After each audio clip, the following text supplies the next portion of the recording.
So now that all of the cast previews for Disventure Camp Fans vs Favorites have been released, we can finally get some first impressions on the new contestants competing for this season. Despite how short both previews were, they deliver a strong indication on the personalities each member of the fans team will have, and what kind of game they will play. So I'm going to do a preseason power ranking of them, just like the one I did for the favorites. Of course, there's a good chance that many of my predictions could end up being completely wrong, given the small amount of information we have to work with.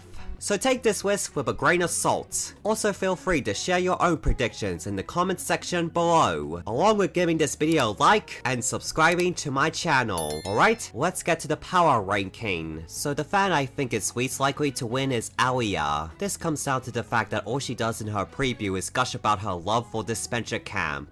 This gives me the impression that she's a superfan who's excited to be on the show, but is also in way over her head. It's likely that she'll be an easy target for elimination early into the season, or be a sidekick to one of the bigger players on the team. And now moving on to the 11th spot on this power ranking, and it belongs to Manu. Manu's preview also doesn't have much to work with in terms of what kind of game he would play. However, we do learn that he's lonely outside of the show, but he claims that he can still win some people over. This makes me think of him as Alessio, except if he actively wanted to make friends out of the gate. I'm curious about why he is lonely in the first place, and I wonder if that's going to be part of a character arc he'll go through, as he forms bonds with people once again. But I doubt he's going to contribute much to the competition as a player, so his story will probably reach its conclusion during the pre-merge. And at number 10 on this list is Ernesto.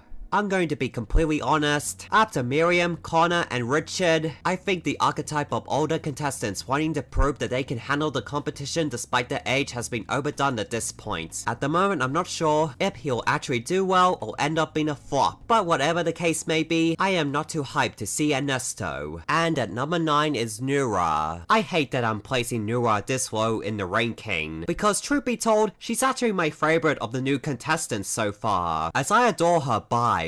Unfortunately, her preview doesn't leave too much to be decided from a game perspective, as she openly admits that she won't do too good physically or socially. I really hope my initial instincts here are wrong, and she does end up finding her footing, leading to a deep run. And at number 8 is Ebby. At first glance, Ebby seems like an obvious early boot. It's just like with Alia, the preview made her appear to be a loop, and as someone who isn't prepared for the cutthroat nature of the game. Although what's interesting is that not only was she featured in some promotional material, but she even had a cameo in the finale of Tom Jake Season 2. All of these could just be teasers for the new season, but who knows? Maybe all of this is foreshadowing for Ebby having a major role. Whatever the case may be, it's too early to completely write her off.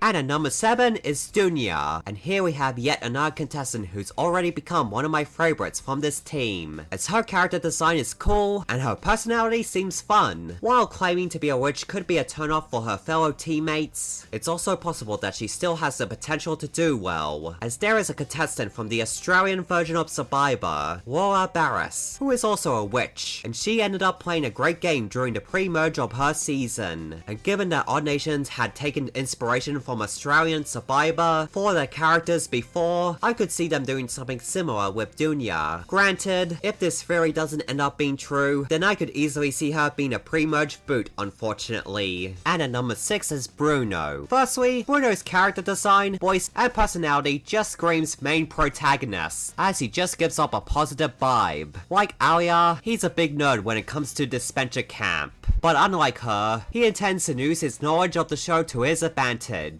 While he sounds competent, we'll have to wait and see if he can actually succeed in putting his plans into action, because as James said, being a superfan doesn't automatically make you a good player. And at number 5 is Ren. Ren has a solid game plan coming into this season, which is playing into other people's perception of him, in order to catch them by surprise with his gameplay. That, along with his unique character design and highly enjoyable personality, makes me confident that he'll make it far into the competition. At number 4 all is Finn. While a part of me feels obligated to root for a fellow Australian, Finn is this high on the power ranking solely for the fact that he seems like he's going to be one of the main villains of the season. This dude is upfront about wanting to be the bad guy, as if he literally enjoys being evil. While he'll probably be one of the biggest characters of the season, I predict that he will have a major downfall during the late merge, as he comes across as someone who will betray allies for the sake of making big moves, rather than because it makes strategic sense. Because of that, he'll inevitably get outplayed by contestants who play smarter, not harder. And at number 3 is Aubrey. Aubrey intends to play a social game, and not only does she seem to have the right personality for that style of gameplay, but being a psychology student as well will definitely help her in excelling in that aspect of the game. We've seen in previous seasons how a strong social game can do wonders for a player, and if Aubrey can play her cards right, she wouldn't need flashy moves to clear the competition. At number 2 is Ara. Long before the previews came, Ara was hyped up as one of the potential main characters for this season. Her preview has plenty of similarities to Anastasia's preseason interview for Carnival Chaos, which is a good sign given her placement in that season. The official poster of Disventure Camp Fans vs Favorites seems to indicate that she and Finn will be a villainous duo, although I believe that she will be the true mastermind, using Finn as a shield as he burns bridges, all while hiding her own gameplay. And my pick for the most likely contestant on the fans team to win Disventure Camp Season 5 is Sam. Several people were surprised by his preview, as all the images of him up until now had depicted him as a laid-back himbo, kind of like Jeff from Total Drama Island, but instead he seems like a serious player, and I think that he'll be the best one out of the fans. His career as a risk analyst gives him the potential to have a great strategic mindset for the game, and I predict that he'll be able to hide that by leaning into a chill dude bro persona that people would expect from his appearance. He also mentions that he's great at first impressions, which will help him gain the trust of his fellow teammates, all while he secretly outplays them from under their noses. On paper, he's a perfect player, and I'm sure that he'll dominate this season. And that was my preseason power rankings for the fans team. I hope you enjoyed this video, and once again, be sure to share your own predictions in the comments below, and be sure to give this video a like and subscribe to my channel. Anyway, see ya!